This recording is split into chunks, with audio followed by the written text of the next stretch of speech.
guys? Welcome back to another episode of Okay, I Said Too Much podcast. We're going to jump right into things today. So today we are talking about potential TikTok ban, death of the Yapper content as you see in the title, and what that means for TikTok creators going forward in the future. Will their content translate over to YouTube, Instagram? Like what's the deal? What's the next big social media app that people are going to move to? People always move to a new app when stuff like this happens, or they're unhappy with another app. So we're just going to be talking about that. We're going to be talking about some TikTok content and lore that I missed in 2020. So we're just going to be circling back to some fun topics. I love TikTok. If you want to know one thing about me, I love TikTok, and I'm going to tell you why I love TikTok. It is my way of being in everybody's business while simultaneously minding my business, because I would never comment on someone's like content poorly, like saying mean things. So it's like my way of being all up in your business without being all up in your business, because you don't know. So yeah, let's jump right into this episode. So if you don't know, there is a potential ban on TikTok coming. And the thing is, okay, so the owner of TikTok, the guy who created it, he's from Singapore, okay? But I guess the company that funds it and stuff is like a Chinese company, and basically the United States do not want them to own it anymore, because they're basically saying, this is what the United States is saying, but I'm gonna tell you the real Holyfield, okay? Basically, the United States is saying, we do not want this Chinese company owning TikTok, because now it has the capability of having all of our information, and we don't know who China's going to sell it to, blah, blah, blah, blah, blah, blah, blah. But the thing is, so they want an American company, or I guess someone else, to own TikTok, which means they just want to be able to sell your information, and they can't do it when someone else owns it. So it's not for our protection at all. It is because they want to be the one selling your information. Please remember that. And so I guess the day it was going to get banned was January 19th. Trump did call. Please remember, I'm recording this in advance, so I don't know the latest information, but I'm just talking about this part of it briefly before we get into the meat and potatoes of what this episode's actually about. And so he is calling for them to postpone the ban, because it's going to get banned right before the inauguration. AKA, he wants people to be able to be at the inauguration, post TikToks about him. Like, that's basically the only reason he's banning it. Okay, he's trying to postpone the ban. Let's be real. And on top of that, a lot of people say, you'll still have access to TikTok, but, as long as, your phone supports it, if it gets new updates, you're not going to be able to update it. And so I think the first thing that goes, you won't be able to use, certain filters and then certain sounds and, stuff like that. And it's, basically, for as long as Android, iOS support it, you can still use it, but you might lose capabilities to go live and post TikToks. So that is that type of information out of the way, because that's not really what this episode is about. This episode, as you can see, is called Death of the Yapper and Yapper content. And basically, how does that work for these creators going forward? Is their content going to translate to YouTube, Instagram? What happens for the people who just sit on live all day, collecting money from gifts? Is it going to be an influx of podcasters? Because I do Yapper content too. I just don't post it 3 times a day onto the internet, onto TikTok, basically. Because if you don't know, if you really want your TikTok to grow, post 3 to 4 times a day. Just post minute-long videos 3 to 4 times a day. I jumped in followers when I was following that model, at least 2 talking and 2 to viral TikTok sounds. If you're using hashtags correctly, all that, you will see a rise in content from posting 3 to 4 times a day. That is what Yapper content creators do. They just open their phone and post TikToks of them talking 3 to 4 times a day. So let's get into it. Will this mean... First, I want to go over the definition, not the definition of, but how I see content creator versus how I see influencers. Personally, I don't think there's a lot of influencers on TikTok. Personally, in my personal opinion, the people I follow. Like, when I think of influencer, and it's funny I'm gonna mention her name because she's gonna come up later on in this, I think of like Jackie Ina, which her name's changed because she may or may not be married now. I don't want her to block me, but I think of like Jackie Ina. Who else was like OG influencer back in the day? Nicole Guerrero, Casey Holmes, like that's who I think of influencer, like girls who spent the time trying the products, reviewing the products, giving you honest opinions, like really honing in on doing these things, teaching you how to do things. Like Jackie Ina was holding it down for the brown girls, teaching us how to do makeup. You had Raven Elise. Raven Elise doesn't really make makeup content anymore. She more makes lifestyle content. You had Raven Elise, and then all the hair influencers at the time, like you really had these people like teaching you things, having an influence over how you did your makeup, how you did your hair, like things like, or and also having an influence over. I can't imagine how many Black women started a YouTube page because they saw Jackie Ina doing it and Jackie Ina having a success in it. There's probably so many women out there that owe their YouTube to Jackie Ina. Aaliyah J used to be doing the hair and the makeup. I think those are influencers. I will say you have the Alex Earls, the Monet McMichaels of the world now, but I would definitely say the majority of is content creators. People who create content, people who create appealing content to the eye, or they're sitting down telling you a funny story about their life. That is content creating. And I feel like the thing with the TikTok ban is I don't always think content creating translates over to YouTube. And I would think that YouTube after TikTok would be like your biggest ad revenue. Like TikTok, you get paid off of views, you can get paid on lives, like stuff like that. But I would say like probably YouTube is the next big one because YouTube is always going to run an ad. Once your account gets like approved to have ads, YouTube is always going to run an ad on that Instagram. Oh my God, can I talk? This is my third episode that I'm pre-recording. My throat's getting a little scratchy. Like, bear with me on this episode, but YouTube will always run an ad on your video that you upload.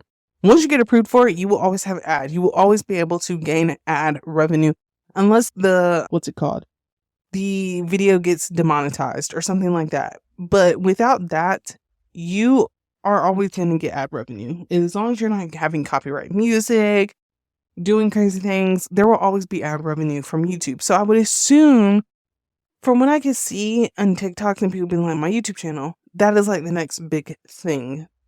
But does that type of content, does TikTok type of content translate to YouTube? There are people who just make beautiful content, like those beautiful day in my lives where the editing is just on point, or like scenery, just going on vacations. Like, can everyone vlog? And I'm gonna be honest, there's not a lot of vloggers out there that I can watch a 25-35 minute vlog from. There's very few now. I feel like there's a lost art of vlogging after short form content became the norm.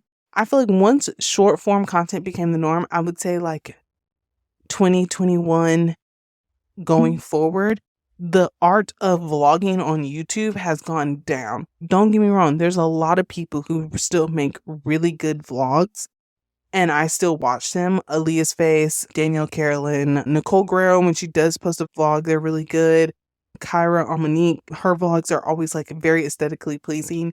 So I do still watch a lot of vlogs, but I'm like, not everyone can produce that content. Not everyone has the lives for that content. I will say nothing is better than watching a new YouTuber's vlog too, because they have not gotten to the fandom of people being fucking weirdos, so they can like really create a vlog and really show their lives, and people aren't going to be like Aaliyah's Face just came out in one of her videos talking about how she has a stalker. Aaliyah's Face is not showing you her life in the same way. Like, she also created a video where she was like, you're a sim and people want to dress you up and put you places and take you, and you do things to entertain them. Like, you are a Sims character.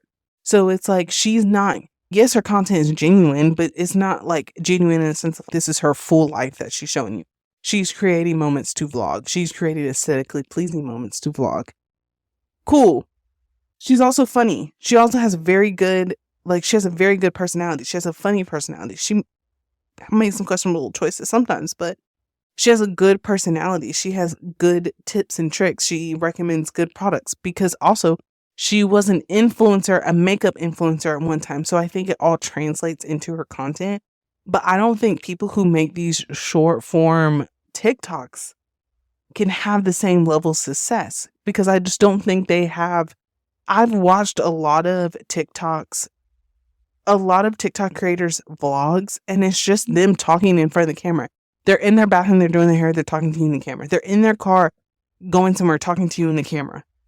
They're in their kitchen talking to you in the camera. So it's just like a bunch of yapping in front of a vlog camera. And it's like, I need some aesthetically pleasing B-roll shots. I need you to okay, I'm going to go do this. I need you to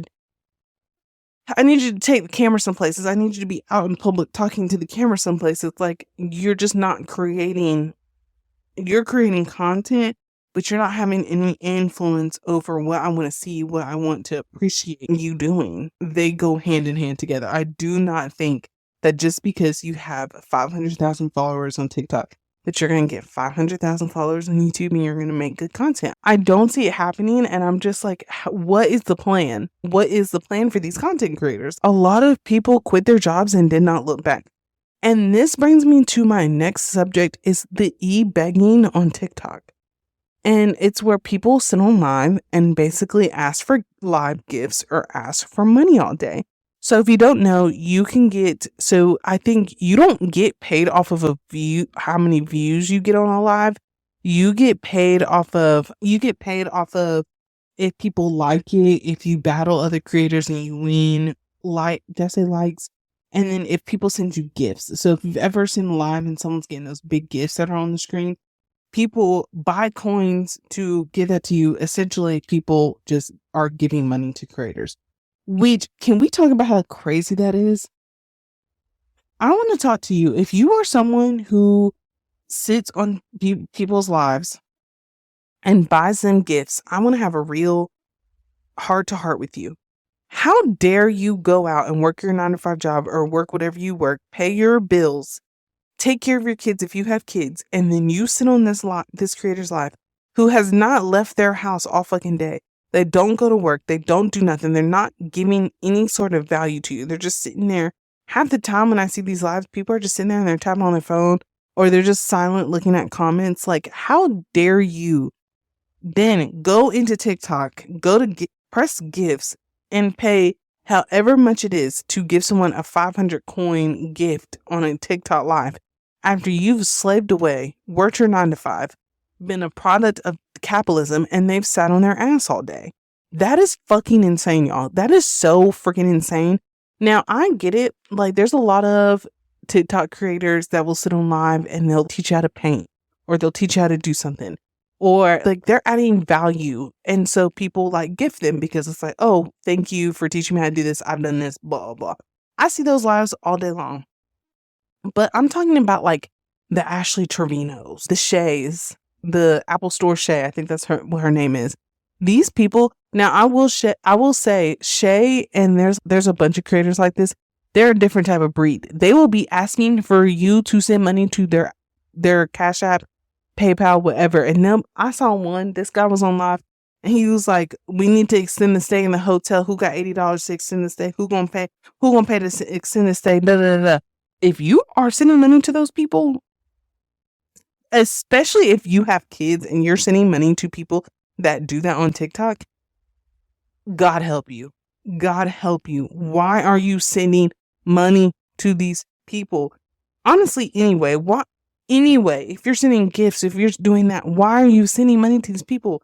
You had to wake up at 6 a.m., 5 a.m., whatever it is, and go to work today. They did not. They sat on live all day staring at a screen, and you're sending them your hard-earned money. That is, like, when I tell you that is the most insane concept to me, I will never be able to process that in my head. But what happens? Do you go and sit on YouTube live all day and do the same thing? Do you sit on Instagram live all day I don't think you get anything monetarily from being on Instagram Live. I know on YouTube people can send like money and stuff like that to you. Like on YouTube, basically you can send money to make your comment highlight over everyone else's.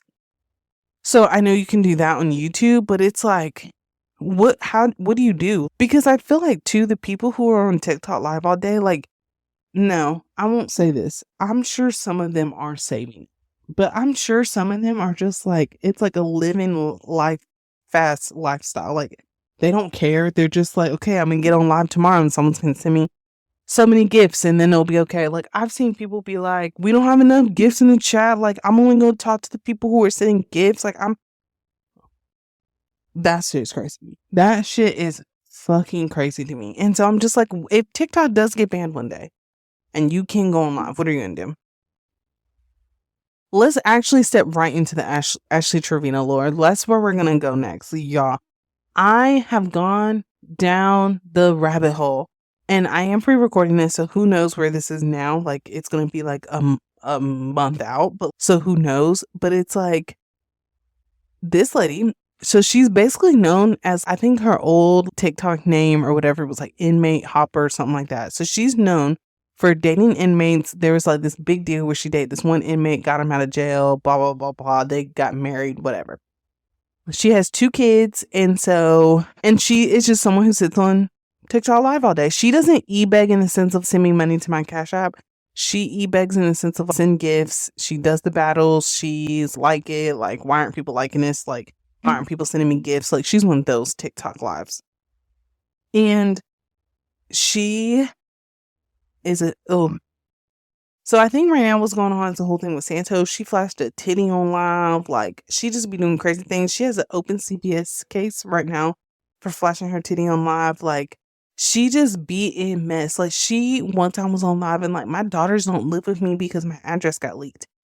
Okay, why don't you go get a real job and stop sitting on TikTok live where people are leaking your address and doing whatever because they don't agree with what you do all day? Like, why don't you go get a real job? She was like, my daughters don't have a real bed here because they don't live here full time. Like, and then went on to say the schedule in which her daughters are with her.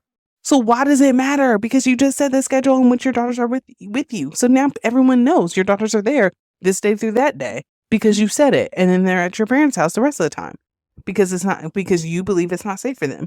And I just like, the reason I wanted to touch on this because it's like, where do these people go after that? What is, like, I couldn't possibly believe in my mind that the type of person Ashley is, that she's saving any of this money. I think she's just like, she takes that money, she pays her bills, and then she does God knows what else with the rest of her money. So it's like, where is after TikTok? What is after that? What do you do after that? And I'm just like, people, stop sending these people gifts. People call it online panhandling. To think now that in 2025, you don't even have to leave your house, go to the side of the road to panhandle, and you can panhandle on TikTok live all day. Yes, ban it and ban it now and take it out of the app store, delete it off of everybody's phones. Because it's so crazy to me that people actually send it. People actually send the money. People actually do it. Y'all let these people online panhandle. No, go sit in the corner. And if you're lucky enough for me to roll my window down and give you $1, you'll be lucky enough for that. That's so crazy. Or, no, I'm not going to say get a job. I'm not someone who subscribes to pull yourself up by your bootstrap, like, ideology. I don't think, I'm a liberal. I do not subscribe to that. But I will say, I think my gripe more is with the people who send them money. You let them online panhandle. You let them yell at you. They be yelling. They be getting mad. They're not nice about it. They're not like the people who actually like really need things and are like very nice and like very like Apple Store Shay doesn't even have her kids anymore. And she just be on live panhandling. She'll be like, I want to get a bottle today. Someone send money in the chat for the bottle, or like something like send money to my Cash App for the bottle. If you allow people to do that, if you are subscribing to that kind of content and sending them your hard-earned money from the job you work, you are crazy. And honestly, I should call CPS on you if you have kids, because you should be spending that money on your kids. Next topic, because I'm getting at you. So this goes back to Yapper content. So I don't know. This is like the next lore of TikTok right now. Currently, I don't know what's going on right now, but the Super Five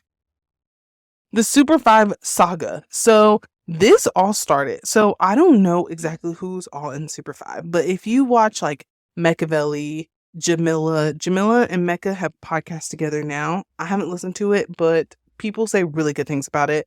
Alexis, I watch Alexis because Alexis lives in Charlotte, so it's fun to see people who like live in North Carolina and do their things. I am going to be honest. I do not believe, I do not think everything they say is okay. I think if you want to talk about a yapper, I think Alexis half the time just be yapping. I don't think that's necessarily a bad thing, but I can't get behind her content all the time because I think a lot of her takes, I feel like sometimes people on TikTok just have bad takes just to have bad takes. And I think all of this started, all of it came to a head when a creator named Slim Kim, this is what I'm talking about. Like some creators just have bad takes just to have bad takes. Like a creator, Slim Kim, okay. She's a black woman, pretty girl, makes content that I don't follow her. I don't care for her content. It's very much like I'm beautiful, like I deserve to have nice things because I'm beautiful type of content. I don't subscribe to that because, girl, I got issues in my own life. I don't care about how pretty you are. She made a TikTok, and I did not watch this TikTok. I just saw all the people duet it, stitch it, whatever you want to call it. She said, and I'm not quoting, she basically was like, I like being skinny. Skinny is my favorite accessory. Like being skinny and pretty gets me very far in life. I love it. I'm always going to be skinny. Like, I'm paraphrasing, but that's basically what it said. And so the Super Five, I think it was mainly Mecca. I don't even think Jamila made a TikTok about it. Or if she did, I don't remember. I think it was mainly Mecca and Alexis were basically like, and I'm going to be honest, this first line, if I hear that, I turn my brain off because I just don't, it's just not my ministry.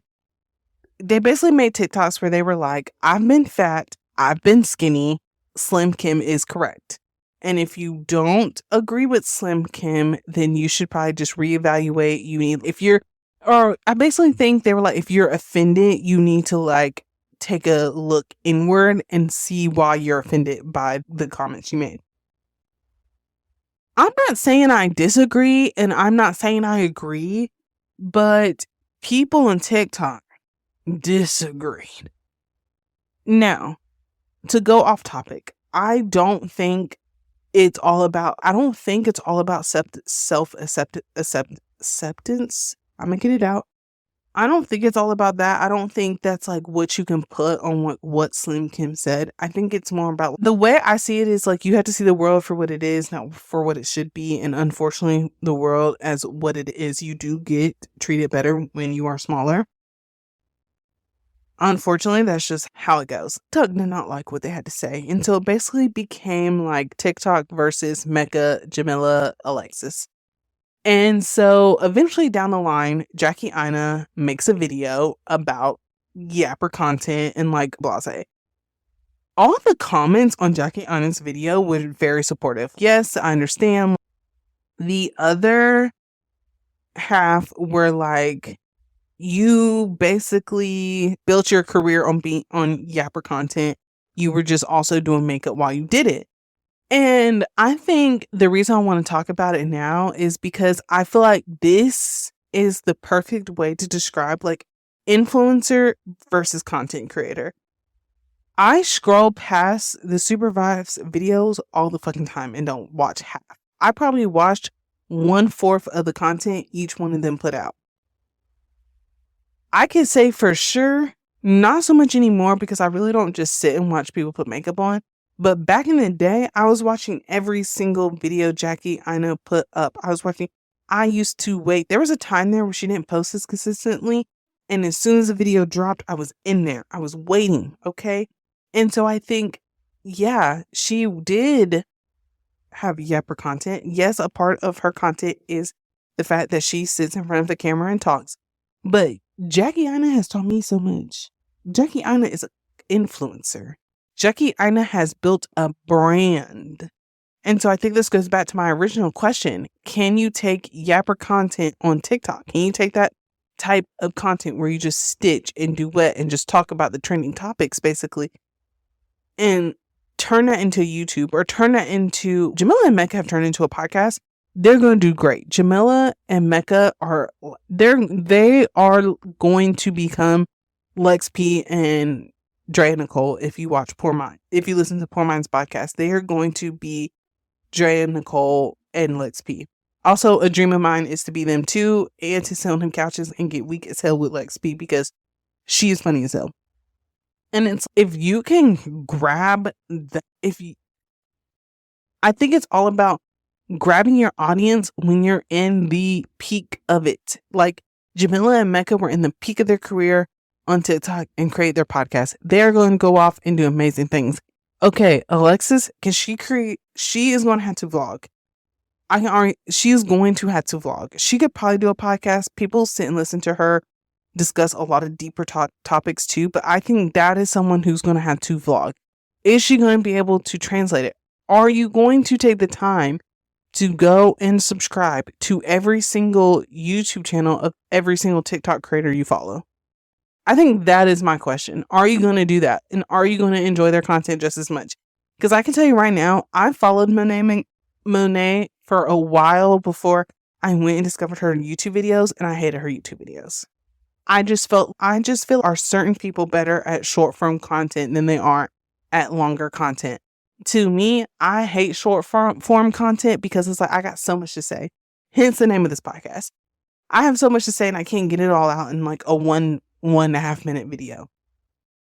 And so it's like, where do these people go? I think that's just my question. It's like, where do they go after this? Like, how do you can you still create the same fandom that was Jackie Aina, Casey Holmes, Jaclyn Hill, what's some others? But can you create that same fandom from TikTok, Yapper content that these women were creating from being an influencer at the peak of YouTube? So recently, you gotta be tapped in with this community to really know this, but recently Corey Kenshin came back. Corey Kenshin is one of the YouTubers who plays video games and like reacts to video games online. He took a year break and he created manga, which is like an Asian style cartoon comic book. And so there was a lot of backlash. So if you didn't know this about me, I'd be deep in Reddit. Any type of anything I can any topic, that's the word I'm looking for. Any topic that's out there, I have looked it up on Reddit. I can tell you that much. And so there was a lot of controversy over him coming back to YouTube and being like, he didn't say this is why I was gone. I was creating manga, but I think that was supposed to be implied. Like, hey, he didn't come out and say I've been doing this for a year. But I think if you can put 2 and 2 together, 1 + 1 is 2. Like that was implied. And a lot of people were like, how dare you come back and ask me to buy something? How dare you come back and say that, oh, you're creating mangas now? Or I don't know if it's manga or manga. I think it's manga. How dare you, like, or they're like, that's a comic book. Like, how dare you? Like, you are where you are today from your YouTube subscribers. Like, you need to tell us where you've been. Like, a lot of entitlement to his life, yes, which I don't think is okay. And it was like there just wasn't room for that crossover. People didn't respect the crossover. People didn't respect that now the Corey that they had loved and just grew up just watching. All they had to do was watch. He got money. He said it himself. He don't need no more money. He made millions and millions of dollars off of people just watching him. And so now it's like you're asking all these people where all they had to do was play your videos in the background. You're now asking them to buy something. Does it translate over? I think that's my whole question. No hate to Super Vibe, Jackie Aina, anybody. Is that my question? Can you make the switch? I talk in a mic where you ain't got to see me. That if I don't want y'all to see me, y'all don't have to see me. Could I make YouTube videos? Could I do that? some people sit on YouTube videos and do what I do on podcasts and talk about popular like topics that are going on. Could I do that? Would it cross over? Would it be better on YouTube? Who knows? Like, that is my question. And I think that is, since the TikTok ban has been brought up, that has been what I've been thinking about. What are these people going to do? What's the next step? What comes next? Do you go back to Instagram? Do you go to YouTube? Like, people are creating new apps for Twitter. Like, it's called Blue Sky or whatever. And it's basically Twitter without it being controlled by Elon Musk, which I can't complain about that. But it's, can you cross over? If you do something for long enough, is that all you can do? There are so many amazing TikTok creators that make amazing short form content. Do they go to Instagram? Does Instagram even pay creators like that?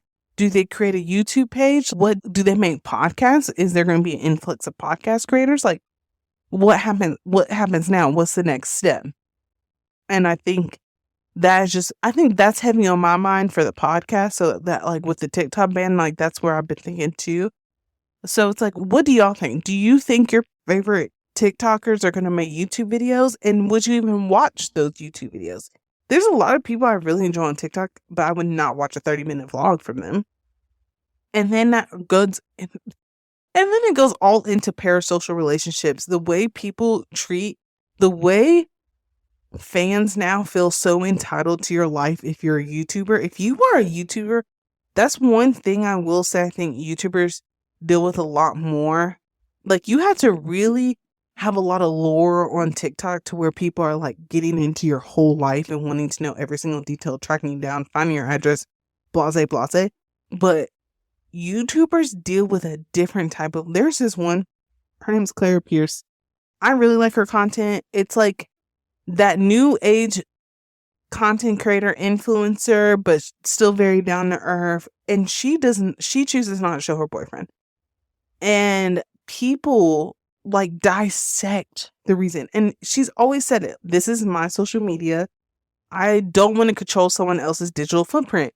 But people feel so entitled to the fact of knowing, do you have a boyfriend? What does your boyfriend look like? Does he live with you? And it's, people want to know all these things. So I do think that's like another added level of it. Can a TikToker who just has to deal with, you might get a few shitty comments here and there, your TikTok ends up on the wrong side of TikTok. Okay. But it's, can you deal with the way people feel so connected to YouTubers? That is the thing. Like, people feel so intertwined with YouTubers, especially if they've been watching their content for a really long time. They feel so entitled to, what are you doing? Who are you doing with? Where are you going? Why haven't you posted? Can you also deal with that? Can you go from just TikTok being cool, fun, love it, to that intensity of people who watch YouTube? So that's my question for the day. That's just what I want to know. So do you think it will be permanently banned, TikTok? Do we think that's going to happen? A lot of people do not want Meta to buy TikTok because Instagram sucks. So it's like, where does it go? And we all saw what happened when Elon bought Twitter, which I know he would not do that again. But it's like, I think that's the thing. Like, a lot of people don't want Meta to buy. I think that's like what the US would want, because Meta sells everyone's data. But what happens from here? Maybe I'll give a updated video, since this is pre-recorded, of what's going on, and I'll give my thoughts on that in a different episode. But yeah, so thank you. If you made it to the end of this, I know I was deep yapping. Okay, we're talking about yapping. I was yapping. So if you stick around a little bit longer to hear our song of the week. Okay, we are back with another song of the week.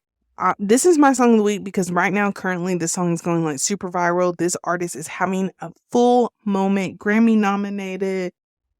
Just did a really cool project with Issa Rae. This is my girl, Doechii, and her song Denial is a River. So good. That whole album, it's called Alligator Bites Never Heal, is a masterpiece of an album. Definitely go check her out. Doechii's having her moment. I need Doechii and Doja Cat in the studio together ASAP. Like, I just felt, that would just be chef's kiss. So yeah, that is the song of the week. If you have stuck it all the way to the end of this episode, thank you so much. I will see you next week. You know where to find me in the meantime, istm.podcast at Instagram. And the song of the week will be posted on our playlist on Apple Music and Spotify. I love you guys, and I will see you next week.